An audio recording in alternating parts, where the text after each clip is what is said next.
Wait, Love is Blind was a piece of bullshit. Netflix, boo to you. Nick Lachey, boo to you. Nick Lachey's wife, Vanessa, boo to you. Matt, boo to you. Kenneth, boo to you. Clay, boo to you. Boo to all y'all, because y'all wasted our time. Melanie P. Talk to him. Scary with Melanie P.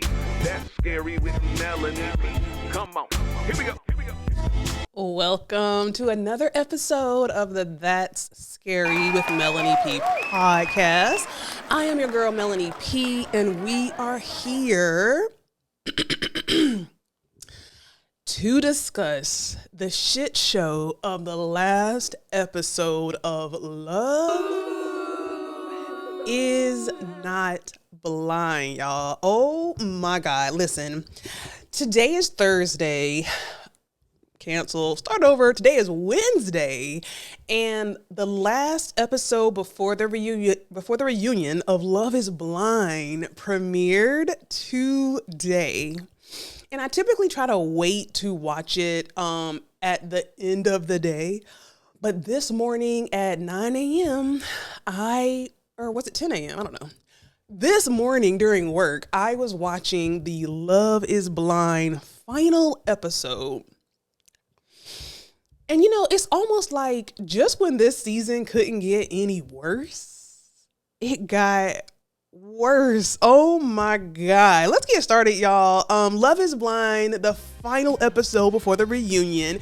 And it starts with Jimmy. Now, I think this was the actual highlight for me personally of the episode, because I feel like Jimmy finally came out and told the truth. Now, hear what I say, because I have said throughout all of these episodes that Jimmy is a good ass actor and he needs a motherfucking Oscar, but he was playing the role of Chelsea's like future husband so well that I was like, maybe I'm tripping, like maybe he do love her, right?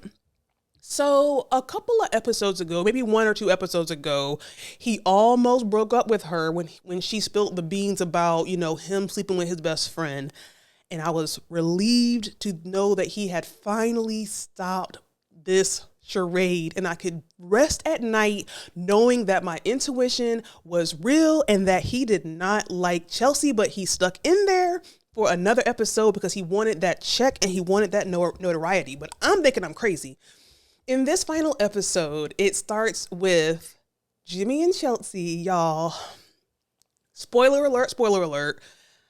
He finally lets go. But he lets go with a fight. He let go of Chelsea, playing that role to the very, very end. He had me thinking in the very, very first scene.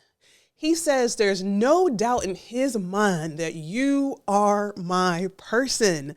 And I'm sitting here thinking, damn, maybe I was wrong. Maybe they're going to get married and maybe he really does love her. But I know deep down he did not. But he played it to the end. He literally starts out saying that I have no doubt in my mind that you are my person. Okay. He even goes as far to say, I have no doubt in my mind that you're my person. What do you think your answer is going to be? Are you at a place where you can say yes? And I'm like, boy, you are playing the hell out of this, because I'm thinking that you are about to go through with this. He plays her and he plays us, and then boom. Okay. I can't be with you. I cannot be with you. Y'all, the way that Netflix zoomed in onto Chelsea's this area, I feel like they're doing that on purpose. They are zooming in on her smile and that face on purpose. And at that point, I said to myself, you know what, Jimmy? You have acted this part out and now you're going to go out with a bang. He literally said that she was clingy, that, he didn't want to have sex with her. Like, he didn't care. He said, you know what? I thought I could make it to the end. I thought I could make it to the altar, but I couldn't. Now, he played this damn role so well that I'm like, you might as well had went to that altar and finished out your acting debut, because you deserve an Oscar. Seriously, because he had all of us confused. Like, everyone that I've talked to was so confused because his words was saying this, but the energy and the body language was saying something else. And Chelsea just cries and she feels sad, and did I feel sad for her? I didn't even feel sad. I felt relief. I felt relief that I could go on to know that I was not crazy and I knew what I knew.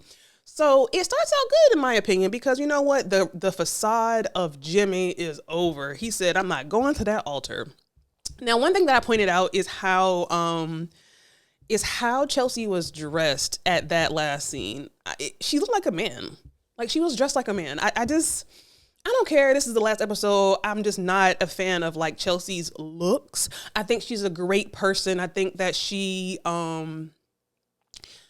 would probably be a fun friend. I think that I don't even think that her and Jimmy could be friends, because I feel like he would just use her up, wouldn't even have sex with her, but just, she would annoy him, So then we go on to the bachelor party, y'all. And I must say that I think this is the first Love is Blind where I almost shed a tear.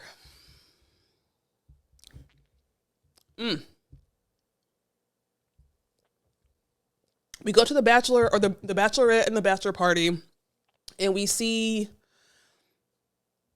AD and the other girl. I forgot her name. I put it up here.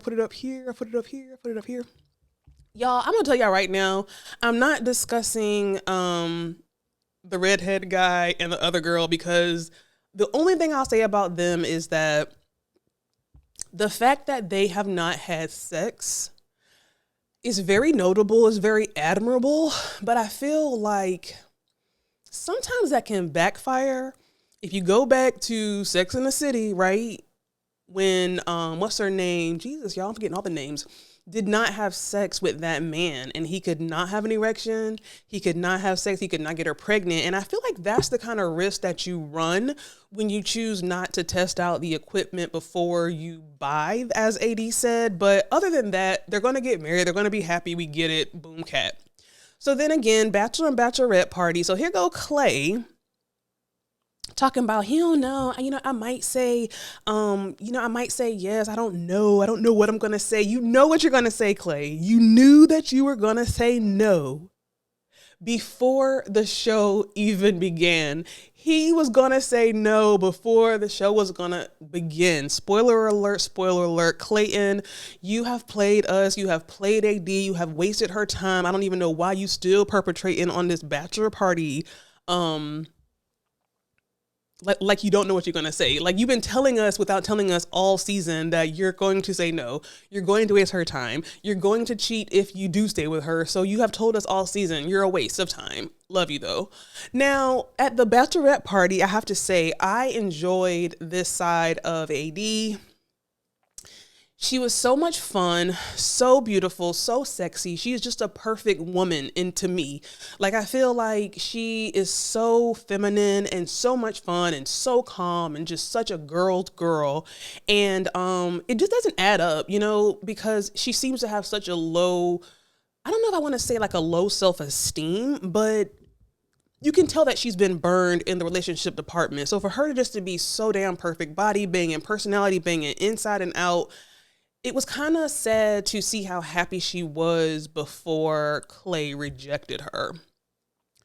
So I put down here, obviously, the fact that, did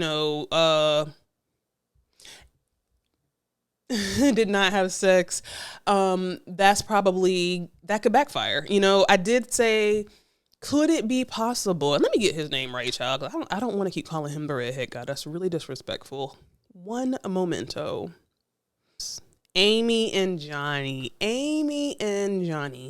Now, Johnny doesn't give me big dick energy.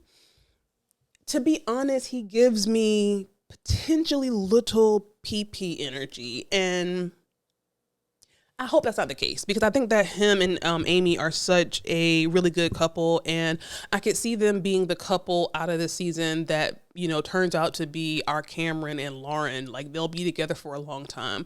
So I hope that he doesn't have any kind of sex issues. Now, Amy said that she believed that she was 95% sure that Johnny was going to say yes. We know it. You're going to be together forever. We get it, right? So Clay is back at the bachelor party talking about himself, talking about what AD's doing for him. He's constantly talking about what AD's going to do for him. He's never, ever emphasizing on what he's going to do for her. But what I'll give Clay is that he has been consistent. Clay has never lied. Clay has never really, you know, come off that he was going to be this great husband, that he was even going to be loyal. He's been very consistent in the fact that he don't believe himself to even be a husband. He don't believe himself to even be faithful. He's not ready. Like, he said it throughout every episode. Cheater, not ready, need therapy, red flag, red flag, red flag. And I want this to be a testament to women, because, you know, when a man or woman shows you who you are, believe them. When somebody shows you who they are, believe them. Like, I feel like so often we believe as women that we could change a man. Oh, I'm such a good woman and I'm such a ride or die for him that, you know, I'm going to be the one that's going to change him. And we could see here with a perfect specimen like AD is. He's literally everything that Clay said he wanted, and he still couldn't do right by her. So at the end of the day, you cannot make a man be ready if he is not ready, A, and then B, when somebody, male or female, is telling you that, you know, I might cheat, can't be faithful, I got some shit going on, I need therapy, then honestly, that should be all that, you know, she wrote. You could really tell that AD was ride or die for Clay. You know, AD loves Clay. AD to me would have been the perfect woman for Clay if he was ready, because she was a kind of woman, and I think that she'll be this for her future man, but she's the kind of woman that is truly a ride or die for her man. And I think I said this before on another episode, but my prayer and my desire for AD is that a man finds her that will be everything to her that she has been for these men. I think she is so, so, so deserving. And I just hate to see this.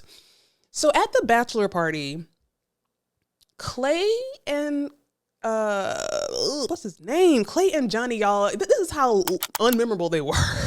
They're just in love. We get it. Y'all won. But Johnny and Clay have a little "it's us last two" toast. And in that toast, Clay was more expressive to Johnny in that toast than I feel like he's been to AD throughout the whole entire season. Like, he was almost pouring his heart out to Johnny. And I'm like, what's going on here? You know what I'm saying? Like, I thought that was very, very interesting to point out. You know, I put here that he truly robbed AD of her experience, and it just hurts. It just really, really hurts to see. This isn't like going to Publix or going to the grocery store and coming home. This is truly a once in a lifetime opportunity. And to have these Charlotte men, you know, waste the time of these women who were actually here to find love, that is one of the most evil, evil, evil things to me. Like Matthew, Jeremy, even Jimmy, all of them, Kenneth, all these men were just very trash for this specific show because none of them was in a place where they really wanted to be married. And that's why I feel like, you know, Netflix, y'all dropped the ball this season. Go ahead and run back another season right back to back, because this was a mess. Like, this was a mess. Like, these were the total worst men. So we get to the weddings, right? So now at this point, it's only 2 people left. And it's so funny because I'm thinking, how many episodes is this last section? And it's 1 episode because there's no couples, because none of the couples were going to make it. Like, none of the couples were going to make it except for Amy and Johnny. So we start with Clay and AD. Spoiler alert, they don't get married. AD is just so gorgeous. I have to keep saying it. I have to just root for my sister. She was so gorgeous, just so happy. So happy, which made what happened to her just the worst. AD's mom comes in and, you know, her body banging too. And I know her mama got to be at least 50, 60 years old. So I'm like, wow, I see where AD gets it from. Her body was banging for her age. Now, I did wonder why AD's mom was missing teeth at the top. I peeped that and I did wonder that. So then we have AD and all her girls, you know, getting ready. Her mom, the little flower girls, her sisters, like, you know, AD's mom is so happy. She's already crying. AD is crying. It's just such a beautiful energy in the room for the bachelorettes, right? We go over to Clay's side and, you know, he's back there talking about himself. You know what I'm saying? Like, I mean, again, you can't even be mad at Clay because he didn't even fake. Like, he didn't even fake. He was himself, and he's told us from day one, I'm not that guy. Now, there was a guy in Clay's party that I've watched this twice, and I'm thinking, why is this man wearing a wife beater in the middle of this conversation that Clay was having with his brothers and his friend? I thought that was very strange. Clay's dad comes in, and I see where Clay gets it from. Now, at the end, Clay's mom makes me kind of have a soft spot for Clay because, and I'll get to this, I'm kind of stepping ahead, but Clay's mom kind of explained that he really, really wants to be in a committed relationship, but he has a lot of trauma from what he saw with his parents and with his dad and how his dad treated his mom. So towards the end, I do have a tiny soft spot for Clay because I guess, I mean, I ain't never seen no man cheat, you know what I'm saying, that I knew of in terms of my parents. So I don't know how that would affect a child seeing that and seeing their mom maybe sad and crying and going with the parent to cheat. I guess that does have trauma. But I keep saying, if you have that level of trauma, why would you come on a show and rob somebody else from their experience? Now, as soon as Clay's dad came in, he starts talking about himself. Wonder where Clay gets that from. Talking about, you know, I don't even know how this even came up. I thought this was so strange. Clay's father comes back there to help him put his suit jacket on and to give him, I guess, his last pep talk. But somehow he brings up how he was a track star back in his day. And he was a track star in high school, a track star in college. He was a track star with a scholarship and a track star that almost went to the Olympics, I want to say. And I'm thinking, what does this have to do with your son about to make the biggest, you know, decision of his life, knowing all the mistakes that you've made? Here's your last chance to pour into your son. You're talking about your track history, you know what I'm saying? So we get where Clay gets it from. You know, he does end up coming back, circling back to make it about somebody else other than himself. But yeah, one of the things that Clay's dad says to Clay is, you know, treat your wife well. And I get that, you know, obviously you should treat your wife well, but it's kind of interesting coming from the man who treated his wife horribly and cheated on her to the point of where he's taking his own child with him to cheat. You know what I'm saying? I feel like what Clay's dad should have said at that moment, it would have been awesome for Clay's dad to take accountability for the lack of you know, role model that he was in the space of marriage to Clay. Not talking about track, not saying to treat your wife well. We get that. Clay knows that. But I think that would have been an ideal time for Clay's father to be like, you know, you saw what I did to your mom. You know, I wasn't probably the best husband, but you don't have to be like me. Like, he should have really used that time to be accountable. You know what I'm saying? When Clay is by himself, he goes right back to saying how he's afraid he might cheat and how he would go with his dad to cheat. Like, he keeps coming back to that. I know in every episode where Clay is in the scenes, he's saying that every single time. I might cheat. My dad took me to cheat. Why are you here, sir? Nobody's perfect. We all have our issues, but why are you on a show about marriage whenever you have so much trauma? So we get to AD in her dress. Lord, that was a beautiful dress. Stunning. AD looks stunning in that dress. The split was perfect. The shape of the dress fit her body so well. I wasn't really a fan of her makeup. I don't like the lashes, you know what I'm saying? But other than that, she was stunning. The shoes were stunning. The dress was stunning. The little glitter was stunning. Her hair up was really cute. She was stunning, hands down. So then here comes Clay. He walks up to the stand or wherever where the pastor is and talking about himself. How I look, y'all. Do I look like a husband? No, but you do look like somebody who's about to ruin somebody's day. Not a husband, but a ruiner of a day. You know what I'm saying? You're still walking up that aisle with a smile on your face, knowing you're about to ruin this lady that you love, ruin her whole entire day. AD comes down the aisle, and it's just, the emotion. One thing that AD said was that, you know, she put her all into this experience. And while Clay might have shown some red flags, I think that she was 100% invested into the experience, and her end goal was to be a wife to somebody that she fell in love with sight unseen.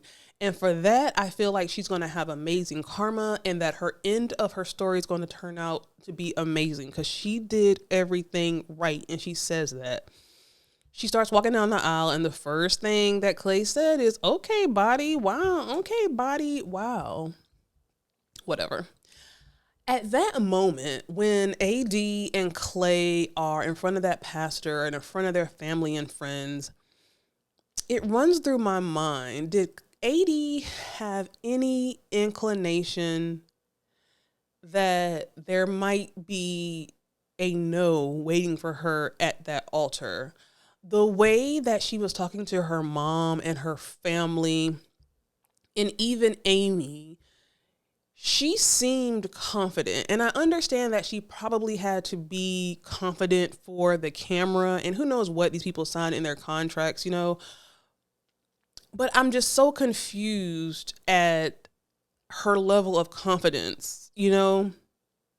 I really am, because if we could see it in the cut up version, you know, what did she see? Now, again, it was cut up and edited for us, obviously for shock value. So there could have been a lot that happened with AD and Clay that we did not see. There could have been such a strong connection. And I'm sure that there was a strong connection, you know, built between them.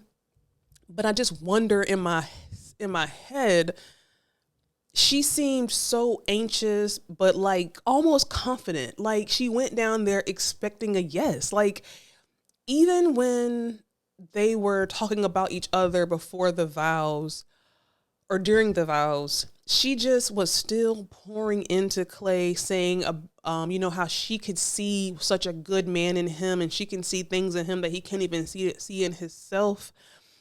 She just seems so very confident and just so very I'm going on with this experiment. I'm putting my faith in this experiment, and I'm putting my faith in this man who she had just said that she would fall off a cliff without a parachute because she trusted him to be down there to catch her. I never understood that.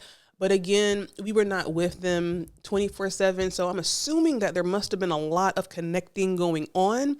I do know that they were sexually active because they both spoke about it. And Clay spoke about that a lot with his, you know, bachelor party in terms of, you know, the sex is great. Like that was one of his first things that he said. He just wasn't ready. AD was perfect for Clay, but she truly, truly deserves better. I was so angry when he said no. I was angry, but I was happy because I was happy that he didn't continue to play with her heart, because he would not have been ready to be a husband for her. And the longer that he stayed with her, the longer he was going to ruin her and make her even more bitter than she already is. But on the same token, it is just makes me so angry that these men could rob these women of this experience just for camera time or just for a little bit of like 15 minutes of fame. Like, it's just so messed up to me. Like, he was almost trying to gaslight her, talking about it wouldn't be mature of me or smart of me to say yes to you here because I'm not ready. He said that as if, you know, he might have been even a little bit ready before he came on the show. Like, you're not doing a notable thing by telling her this. You should have never come on this show and robbed this lady of her experience. I can't imagine how you can sit there and say, just like Jimmy, honestly, that you love these people when you know good and damn well that you're not going to marry them at the end of this experiment. And you see these women looking at you with love, commitment, loyalty, tears in their eyes, and you're consistently lying to them and making them believe that you're going to marry them at the end of this. That is not good. The look in AD's face when Clay was saying that, you know, he wasn't going to marry her, you saw all the life, the happiness and joy totally deplete out of her body, and her eyes went just numb. And when I tell you, I felt this girl's pain, I felt her shock, I felt her pain. It literally almost brought me to tears. So she gets up, and like a good mama, her mom got her. Her mom was right there in the front row to get her. She walks away. She's like, what the fuck? And just, she breaks down. She breaks down when she's back in the room, the bridal room with her family. And it's so sad. And something she said that actually brought a low-key tear to my eyes is that she said that she's never enough.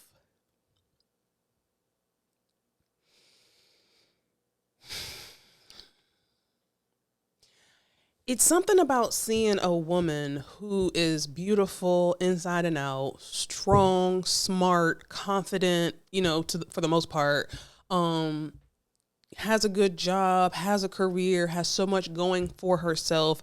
And for them to not feel like they're not good enough based on a man or men's, you know, experiences with them that weren't even the right men for them. And it's easy for me to say that on the outside looking in, but at the end of the day, I'm a woman and I understand how it feels to have your hopes up, but it'll always hurt to feel that myself. It'll always hurt to see a woman just beat herself up because of a man that's not even for her.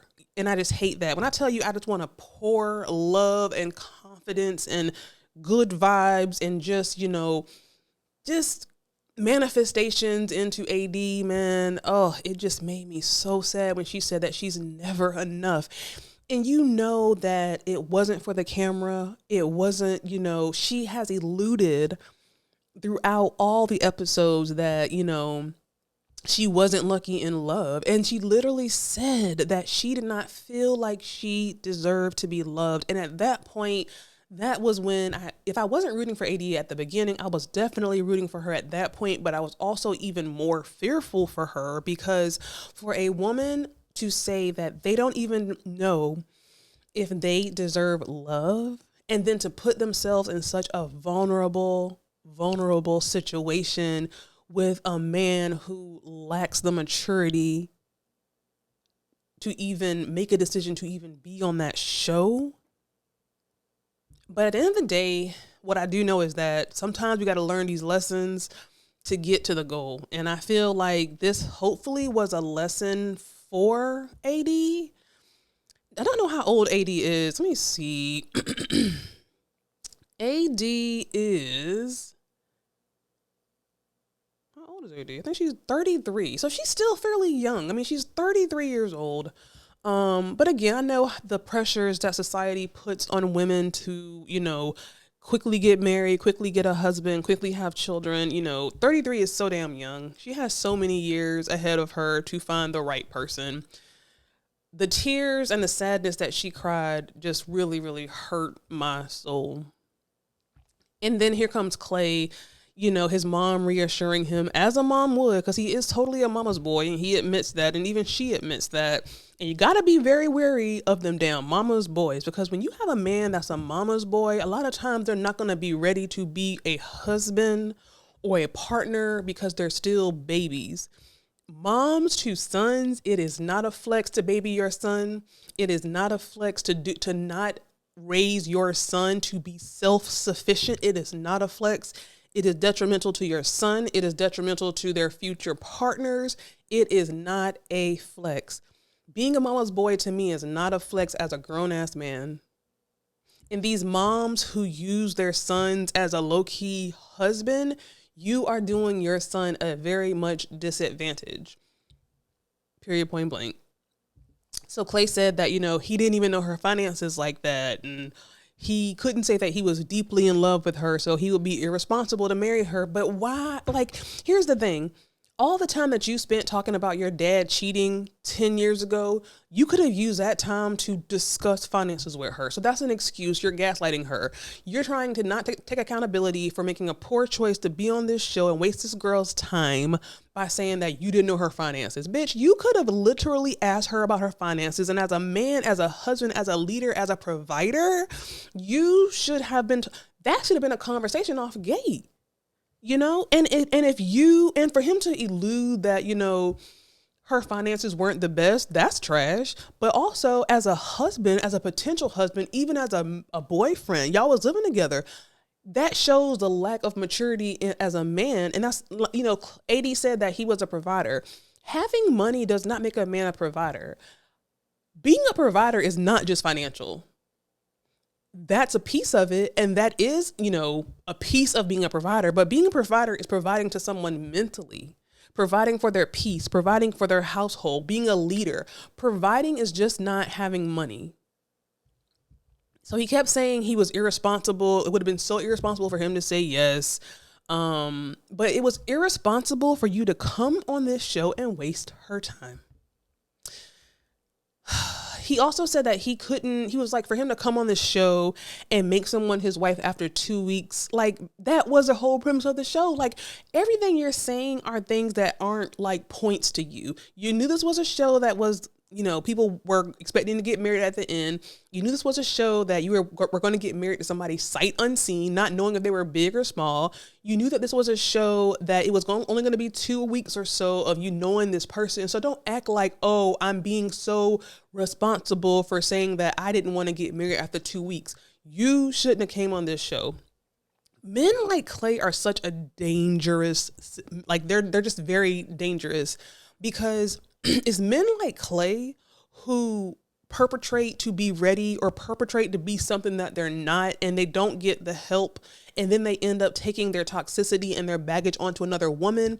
And then that becomes a pattern or, you know, traumatic for that woman, and it messes her up with the next man. Like men like that are just so, so dangerous. I'm quite certain that AD's going to bounce back from this. I'm quite certain that, you know, she's somewhat healed from this. I see Clay and AD talking to each other in their comments, so I don't know if they're still dating. AD said that she would not still date him if he said no at the altar, so we will see at the reunion. But at the end of the day, imagine if this was like the last straw for AD to be a good woman, and now she's damaged goods for somebody else, because now her whole mentality on men have changed because of this toxic man. AD is such a good woman, and was such a good woman to Clay, even with all of his shortcomings. And I just don't want men like that to just change these women to be bitter and to be angry. So before Clay leaves AD, she looks at him and they hug. And she says, what am I supposed to do now? And I almost started to cry again. Because it's like, I felt that. I'm going to tell you why.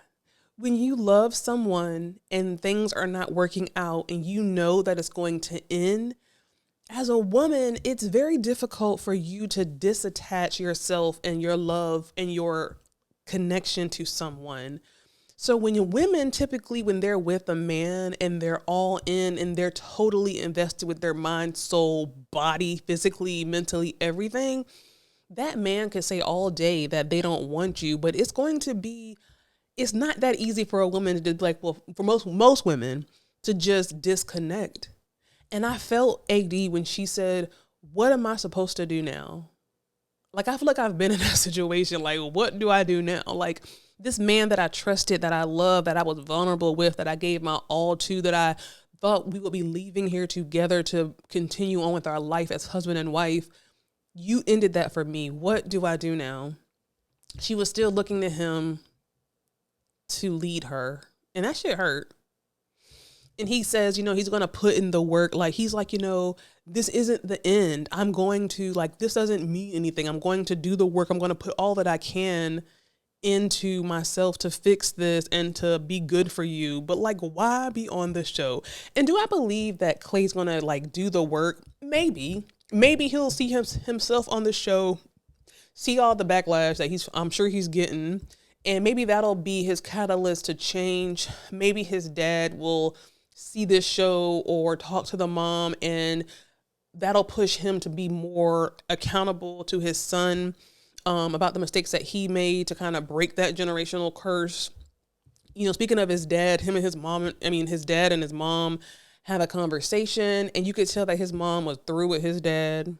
You could tell his dad was still in player mode. I just got a player energy from the dad, even at his older age, and the mom was just over him. His mom is just so beautiful. Like, both of AD's mom and Clay's mom were just very wise, beautiful. They seem like really, really good parents. The mom, Clay's mom said, because you can kind of see when the dad comes on the scene where Clay gets a lot of his bullshit from, to be quite honest, because for his dad to be like, oh, well, all Clay got to do is find a good woman the way I found you. And his mama is like, well, you found a good woman and you cheated on her and mistreated her in the worst way. So it's like his dad at his older age is still delusional. Talking about him being a track star in 1922. Like, come on, man. Like men got to grow up. Men got to grow up. And his dad is kind of gaslighting his own self, saying that, oh, well, I came from a broken home. I didn't have, good examples of men or whatever in my life. And that's why I turned out the way that I did. But Clay's mom said, just because we came from broken homes don't mean that you have to take that generational brokenness to your children. And all he could do is cry. All he could do is cry. Child. 80 said that, she said that she was a sacrifice for Clay. And I said, damn, girl, you really was. Because here's the thing. Clay has such a level of narcissism that he is talking about himself and basically rewarding her for helping him grow and become a man at the detriment of her in this experience. In his mind, he feels like, hey, we both won. I won because I'm a better man, and you won because you helped me be a better man. And like, hello, you're really giving narcissistic energy by that statement and several statements he's made and his love for himself throughout this season. She was right. She was a sacrifice. And do I think that, Clay learned so much? I don't know. That is really yet to be seen. 80 says that she feels like she keeps getting close and close and close, and nothing's working with these relationships. She feels like she gets so close and then it just falls apart. And that's so, so sad. She said that she feels like she's not enough. Oh, God. And her heart was broken. And she said something that Risa Tisa said. And if you look at my video about Risa Tisa and how to not let that happen to you, if you fast forward to the end, I talk a lot about how women want it to be their turn so bad that they will ignore red signs just to waste their time with the men who are not for them. And it's so, so sad. So, so sad. But even though I'm saying that, it's easier said than done. And this only comes with wisdom. I just want us to be stronger and to not ignore the signs. Like, again, I keep saying that when a man or a woman or somebody shows you who they are, you believe them. You can't change people. People are who they are. They're not going to change most of the time. Anyway, Love is Blind was a piece of bullshit, and I'm just embarrassed for to be living in Charlotte with these men who wasted our time this season. Netflix, boo to you. Nick Lachey, boo to you. Nick Lachey's wife, Vanessa, boo to you. Matt, boo to you. Kenneth, boo to you. Clay, boo to you. Boo to all y'all, because y'all wasted our time. And you wasted these women's times. I feel like I ain't got nothing good to say other than at least Jimmy finally came clean. At that point, you should have just took it to the altar, child. Let her put on her dress and at least gave her a full no. But Chelsea kind of crazy, child, so I don't know.